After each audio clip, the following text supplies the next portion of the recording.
Video பார்க்குற எல்லாருக்குமே வணக்கம். ரொம்ப கசப்பு இல்லாமல் நல்ல காரமாக ஒரு பாவக்காய் வறுவல் இன்றைக்கி செய்து பார்க்கலாம்.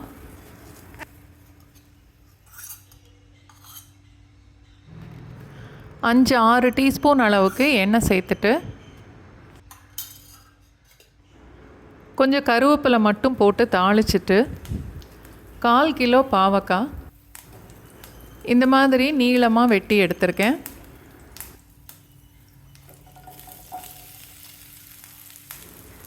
நீளமாக வெட்டின வெங்காயம் 1 கப் அளவுக்கு, அதையும் பாவக்காவோடு சேர்த்துடலாம்.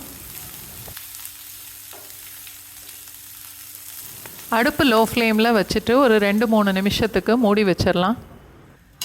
நடுவில் 1-2 தடவை கிளறி விட்டுக்கணும். அரைக்கிறதுக்கு 4 டேபிள் ஸ்பூன் அளவுக்கு தேங்காய்,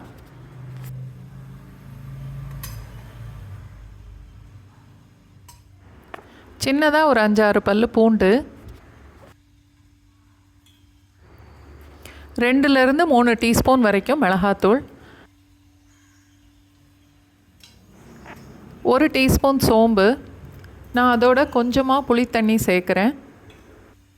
இல்லைன்னா ஒரு துண்டு புளியை இந்த மசாலாவோடு சேர்த்து போட்டு அரைச்சிக்கலாம்.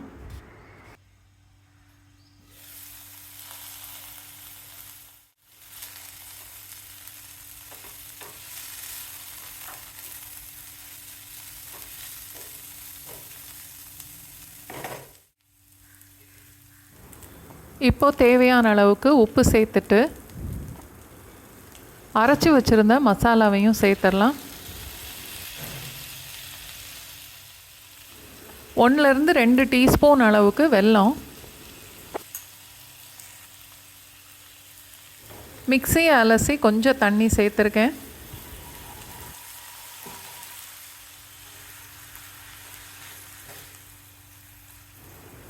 இன்னும் கூட ஒரு 1/2 கப் அளவுக்கு தண்ணி சேர்க்கலாம்.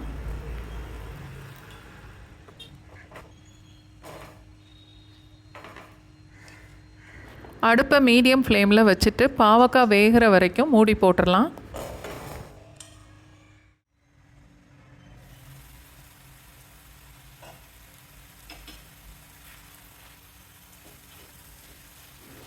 இப்போது பாவக்காய் ஓரளவுக்கு வெந்திருக்கும். இன்னும் ஒரு 2-3 டீஸ்பூன் அளவுக்கு எண்ணெய் சேர்த்துட்டு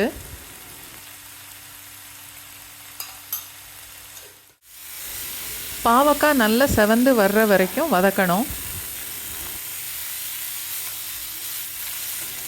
காரம் கொஞ்சம் கூட இருந்தால் தான் இந்த பாவக்காவோட கசப்பு தெரியாது.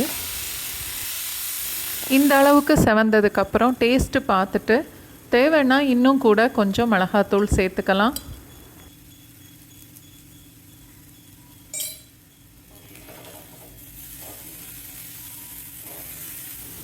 மிளகாத்தூள் சேர்த்ததுக்கப்புறம் 1 நிமிஷம் வரைக்கும் வதக்கினா போதும்.